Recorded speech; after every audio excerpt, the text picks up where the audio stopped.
Hi everyone. This is Aslin Bloor from Foodies Plus. Welcome to Foodies Plus Live and Cooking. John Nelson, let's try that again. Welcome to Foodies Plus. I'm looking for my sound again. Oh no, I can't find it. There it is. A bit slow, but we got there at the end. Oops. Alrighty, folks. We're going to be doing chili butter scallops today in the grill and on the stove. I'm going to show you two ways to do it, but before we get into the recipe itself, let's get to know the panel members, shall we? I'm going to start with who's on my left. Christine, unmute yourself and introduce yourself to us, please. Christine, Guten Abend. Guten Abend. Guten Abend. Guten Abend. It sounds like the Eurovision Song Contest. I'm hoping this is going to be a great dish.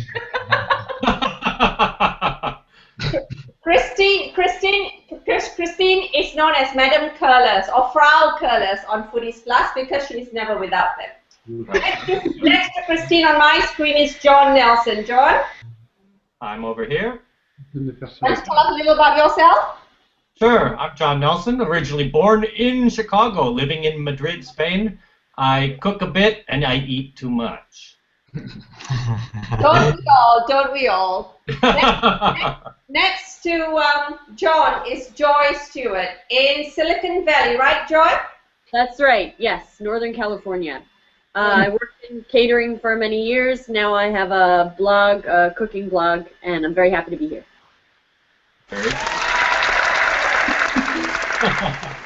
And next to Joy is Michelle, who's had, by all accounts in the green room, a little too much to drink. Michelle? Oh, I think I'm in competition with Nick. So, nice to meet you all. My name is Michelle. I have also a blog. I do a lot of things, but I have a food blog very known in Europe called Cuisine et Cigars. So we talk about kitchen and cigars, okay?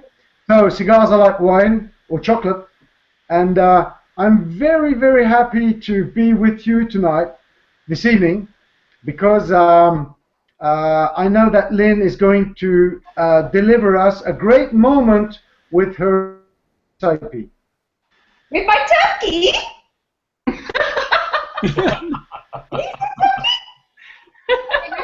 And he gets calls anyway. And next, the very suave-looking Nick Stokes. The wine expert. Hi. Yes, Nick Stokes, the wine expert. Very nice hat there, Nick. Hi, thank you. Yeah, I'm Nick Stokes, and I've got a couple of wines here. I think will go perfectly with this this dish tonight. And what I like doing is finding out new wines, and I'm currently looking at the East Med wines to go with my wife Nadia Stokes' fantastic East Med food. And your blog, your wife and you have a blog called? eastmedfood.com. Cool. And next to Nick, Nick's in London, by the way. Next to Nick, the two Bourgeois brothers from Greece. Yes. Yes, and actually me and Odysseus and a couple of more people, we are about to kickstart an e-magazine in the Balkans, which will involve a lot of foods. And Odysseus right here will be the one who will grab the food category. So yeah, we look forward to it. You guys will tell us all about it, won't you? And it's a pleasure to be here. Yes, very good. Although Odysseus doesn't say much. He's the silent but deadly. Silent but deadly back there. Next to the boys is Paul Gossage, who is just a stone's throw away from me. Paul, take it away. Yeah, I live in Bournemouth, just down the road from Lynn, so it's quite exciting to be here, but could be closer. I produce corporate videos for companies, and excited. Yeah, it should be fun, this. Yes. Cool. Do we get an applause? Yeah. We do. simple. Now to the serious and delicious bit. So I have to look at that camera, but you guys are here. So if I'm not looking at the camera, just shout and tell me. And Michelle is going to concentrate on the comments today and let me know if any of you guys have got questions. So to those of you who are watching, hi everybody. Hi Brittany. Hi Carmen, although you're coming in late, I understand. And anybody else who's watching, I'll speak to you guys later. Right, so we're going to... Come on, class. Let's get cooking. So we're going to do scallops, chili butter scallops, simple, very easy. If I've got time, I will show you an alternative to grilling them in their shells, because not all of us have easy access to shells. So first of all, we're going to need scallops. Chili scallops because they are bigger. Now, if you want to leave the roe, if you prefer to leave the roe, do so, okay? But we don't eat the roe here. Well, actually, I do, but my husband and this is how you take it off. You just pull it off. Now, as you pull the roe off, the roe is actually attached to a little bit of muscle. Some of us leave that, some of us take it off, because this little bit of muscle is actually quite chewy, even if you cook the scallop to perfection, okay? So we're just going to take that roe off.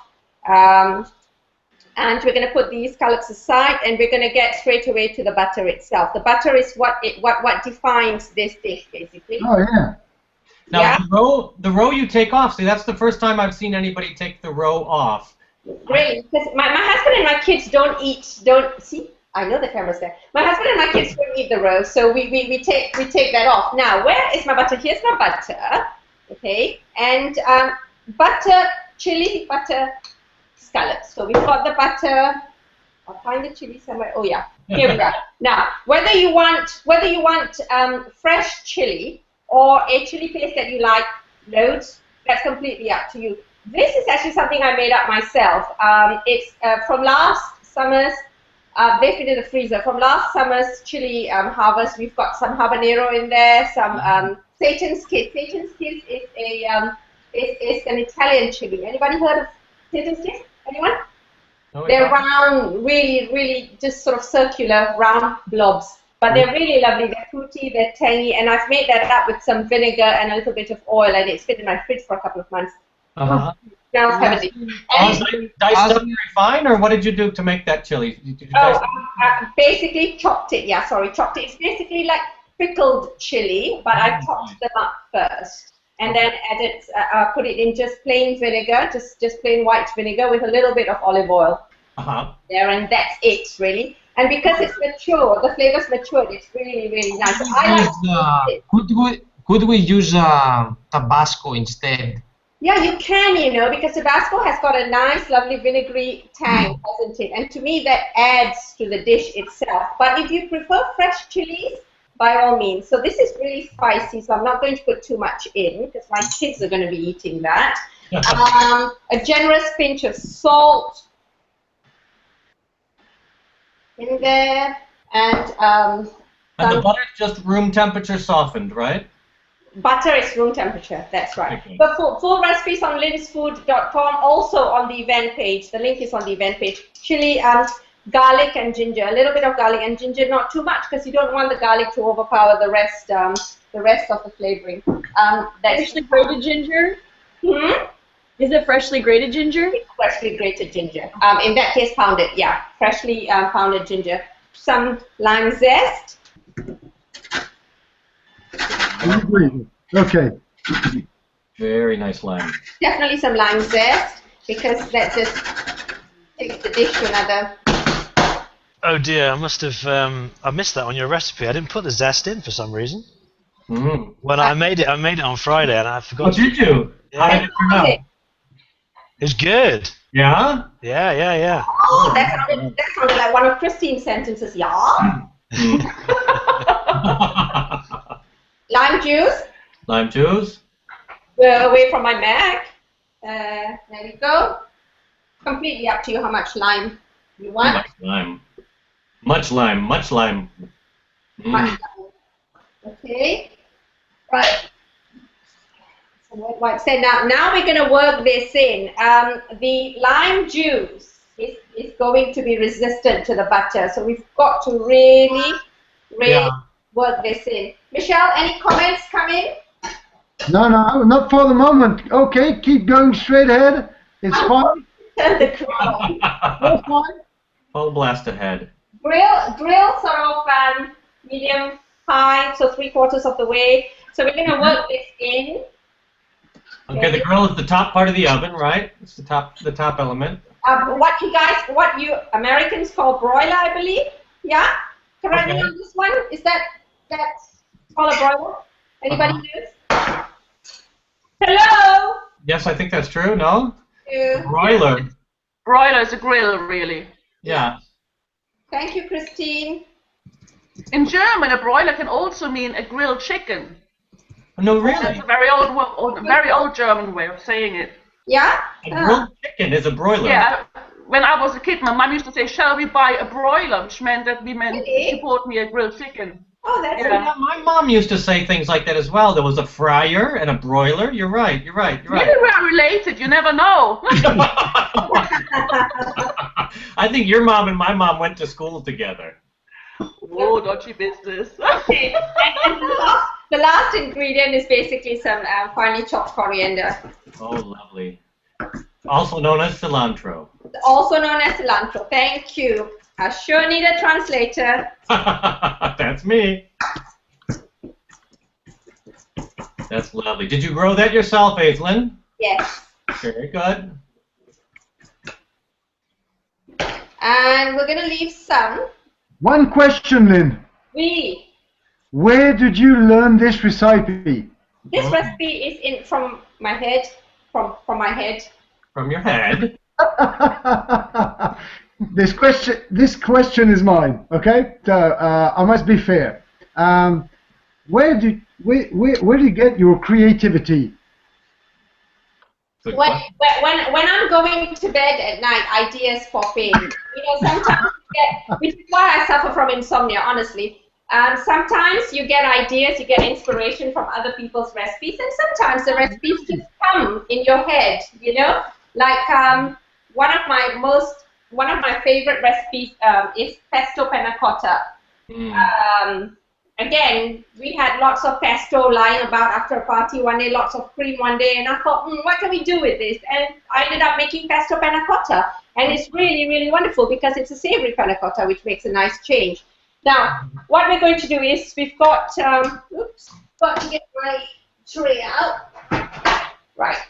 Now, Lynn doesn't go to bed because she's always on Google Plus when I go to bed, and she's always there when I wake up. So I suspect that she doesn't actually sleep. Are you talking about me? Oh, yes. Okay. This is how it all comes out. That's a beautiful way to serve them, Lynn. Pardon? It's beautiful on the shell. Great way to serve them. Absolutely. So we're gonna put.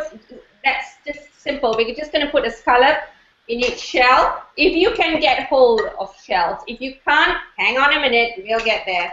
And what we're gonna do next is just dump a teensy-weensy bit. Now this butter is going to melt as it cooks. So the more butter you put, the more liquidy it's going to be after it's cooked. That's what you can use bread to soak in. Absolutely. It makes a fabulous stuffer. Oh, man. Oh, man. Javi's going to love this recipe. So, that's it. John, please stay with us. John, please stay with us. I'm going. Ah. So, just going there for about 6 to 8 minutes, depending on your the size of your scallops, the thickness of your scallops. Now, if your shells are wobbling, on my blog I've written it down. If your shells are wobbling, I beg your pardon. something I should know. If your shells are wobbling, scatter quiet please. Right on the set, I'm talking. Scatter some salt on your tray, okay, and then just stabilize your shells onto that tray. That way they're not going to wobble. This is especially so with clam shells because they're a little bit more rounded than your scallop shells. So we're going to leave that there for about 6 to 8 minutes. The oven door open. Grill, because it's a grill. Yeah, so I'm leaving it open. One word of advice: that butter's going to. It's gonna spatter. Well, what's that? What's that word? That butter's gonna. Splatter. Yeah, Splatter. And smoke. It's gonna smoke. So open your windows, close your kitchen door if you have a sensitive smoke alarm. Right, now we are going to get to what to do if you do not have scallop shells handy. Okay, so we're going to heat a frying pan or a skillet, as you call it. And using that same butter, which is going to splatter a little bit because it's got lime juice, so be careful. And we are just going to fry, really I should wait for that to be hot. We're going to dump the scallops in there as soon as the butter melts. So while we're waiting for that, we're just going to do this. Any questions? Yes. So it's about 6 minutes in the oven? About 6 to 8 minutes, depending on the size of the scallops, the thickness of the scallops. Okay. And how many scallops did you put in plain butter? Sorry, the butter in the pan, is that plain butter? It's not your mixture from the... That's the herbed, the spiced up butter. Okay. Definitely the same butter, because we don't have the luxury of having the a flavored butter on the scallop, so we're actually going to cook in it.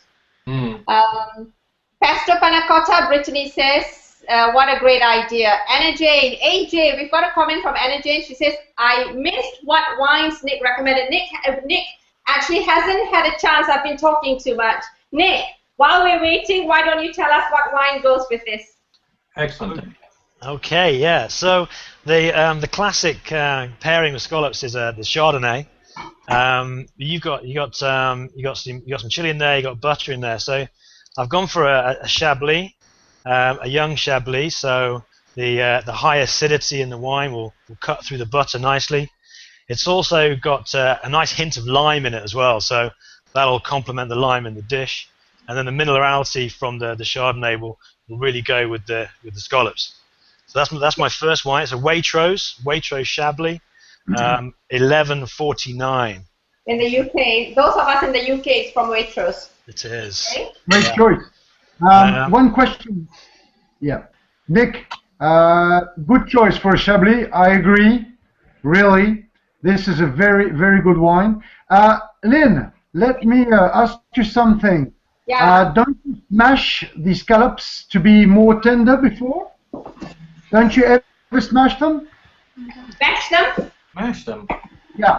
Don't you ever smash them? No, because I don't like the texture of the scallops like that. My grill is too high, so I'm just going to lower it down somewhat.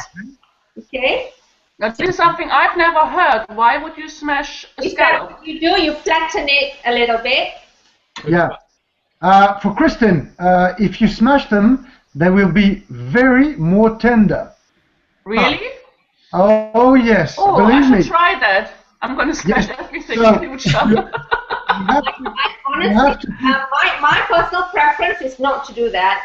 But then, to reach his own, my personal preference when you do that, you break down the fibers in the scallops, and I don't like that, because then you are basically just, like you said, more tender, but then you're biting into nothing. But that's opinion.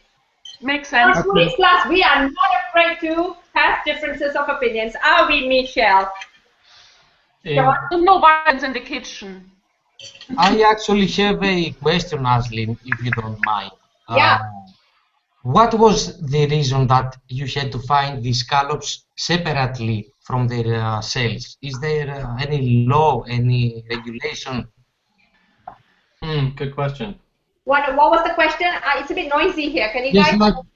You found the scallops separately and the cells separately as well. Yes. So I searched high and low for scallop shells for quite a while, actually, and then recently I came across a fishmonger who actually sold us shells separately, and I thought, what a clever woman. So, but since then, our local supermarket actually stocks half shell scallops now. Maybe it's the season, I don't know. But yes, in my case, I did buy them separately. Yeah, they. I don't know where you are, Nicholas and Odysseus, and they're in Greece. Here in Spain, in some regions, we can get the full scallops and some of the little baby scallops, small ones as well, completely fresh. but they're hard to find, and when they're out of season, I can't get them. Same here, but it is kind of illegal. I don't know why. To be honest. Really? Oh, interesting.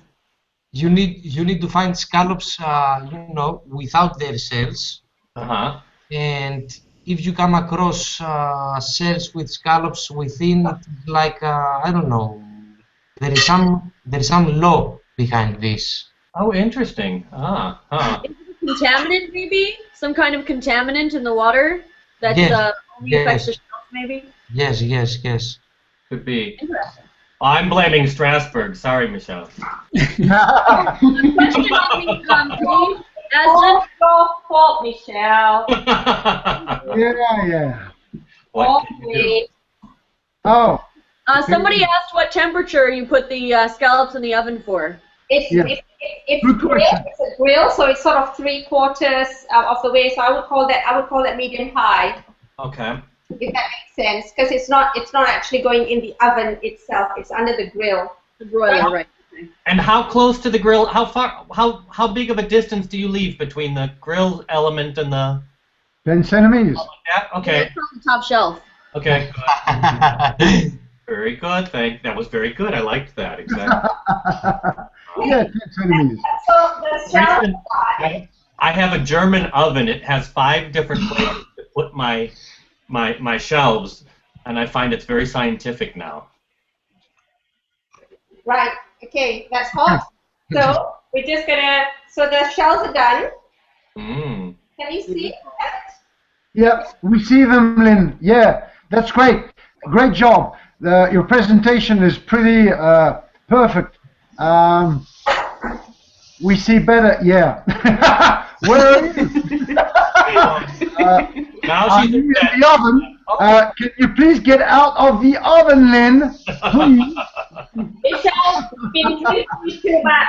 Stop hiding in the oven, please. Okay, what happened to the ones in the frying pan? I mentioned earlier. Oh, you know what? I just realized something. I've got my Yeti here, but I don't remember turning it on. Oh well, never mind. I mentioned earlier, for those of you guys who can't get scallop shells, this is what we're going to do. So we cooked them on the stove top just now. There are different ways of doing this. Amuse bouche can't get scallop shells. What we're going to do is get any small receptacle you can get your hands on. Okay? That looks professional. Yeah, it looks good. But she is. I have one question for all of you. Does somebody know how to call this in French? The scallops. Scallops. Yeah, of course. How to call this in French? Those are coq Saint-Jacques. What's it called? Yes, John. Oh, congrats. You are right. Hey. You call this cookie. All right. The other alternative is okay. So now we've got Cookie Saint-Jacques. Mm-hmm. It's the symbol of Santiago. Merci, Monsieur. Okay, the other alternative is you guys don't want to serve it as an amuse bouche, serve it as a starter. Oh, that's lovely too. Okay, on a bed of salad, and now you have this is as it is, and then what we're going to do is remember I said leave some coriander, cilantro, chopped cilantro. This is to go on the top there. Okay. Oh yeah, great. Can you hold one up closer to the camera so we can see? Yeah, we'll do in a bit. So what we're going to do now is I've got some grilled peppers here. Roasted peppers, grilled peppers. So you want to make it, give it a bit of variety. Oh, yeah. The peppers over, a couple there. Okay. Same goes here on the scallops or around the scallops completely. Is there any sort of dressing on the leaves, or is it just the plain leaves? No, and the butter is enough. The leaves are plain because what we're then going to do is we are going to just use it. Drizzle the butter, very nice. Oh yes. Over. Okay, and so here we go. This is in the scallop shells itself. Ah yeah, in the scallop shell. Cookie Saint-Jacques. Great, yeah. John, please put your scallop in your mouth again. Thank you. That's it. We're done. Red-handed. Those are so impressive, Aslan. Thank you. Yeah. Congrats. Thank you. Nick, did you do both wines, Nick, or did you just do one? Oh, you said Chardonnay and Chablis, didn't you? No, I've got another one. Cool. Let's do the next one. So this is it's called Barkan Fusion. It's from Israel. So it's a wine at Marks and Spencer's. It's a blend. It's Chardonnay, Colombard, Sauvignon Blanc, and it absolutely went perfectly with this dish. Again, the lime, the high acidity. But what it did have was a bit of bit of melon, and it's quite rich on the finish. So the chili went really well. So lovely wine from Israel.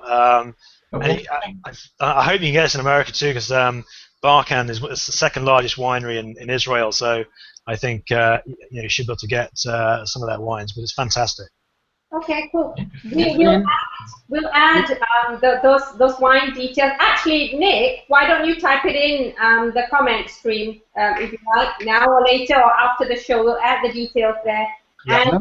And the link to Nick and his wife's blog. Thank you. Lynn, we've had some questions asking you to hold it next to the camera so people can see a bit closer. Okay, will do. So. Here we go. Okay. Right, I can't see myself now, so yeah, great. Congrats. Is that good? Gorgeous. See? Yeah. And that. Perfect. Yeah.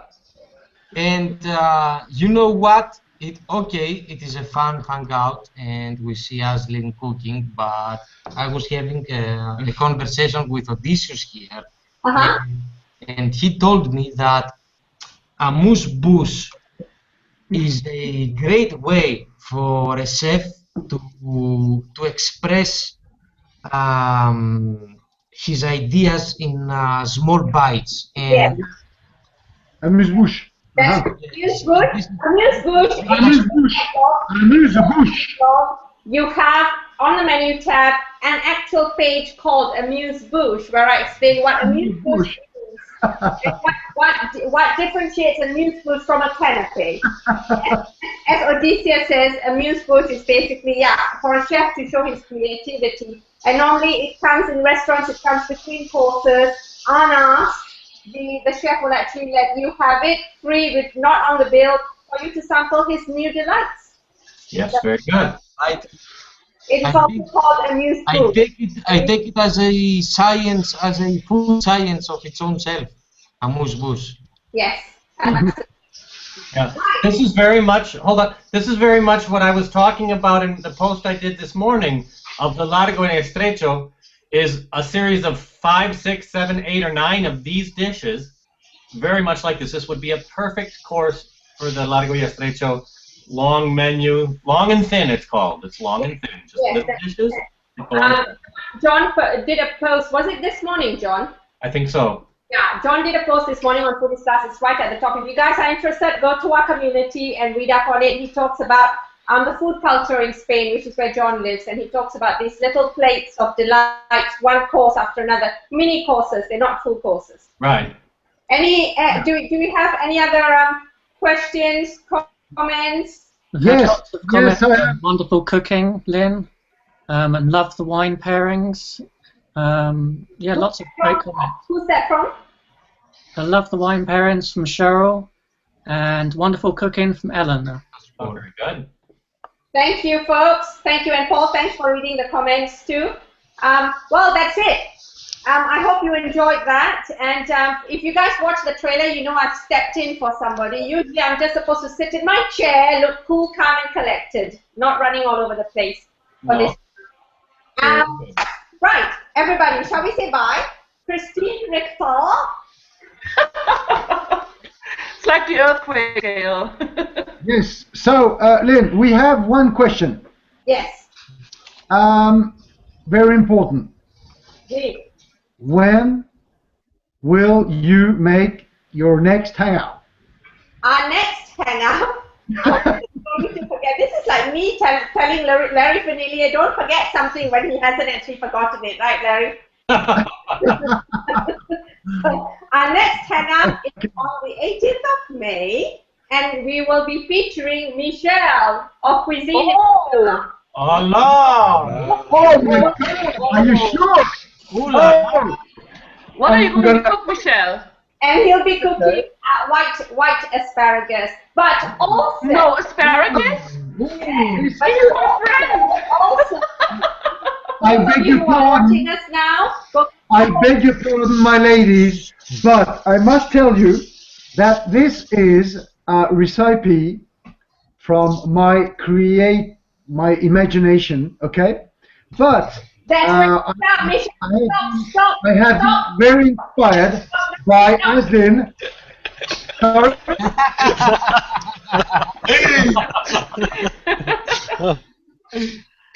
Okay, Michelle, you don't give the secret away. You can tell us all about it next time. Those of you all who are still with us, go get a drink, go to the loo, go do whatever it is that you do. 9 o'clock, come back, 9 o'clock GMT.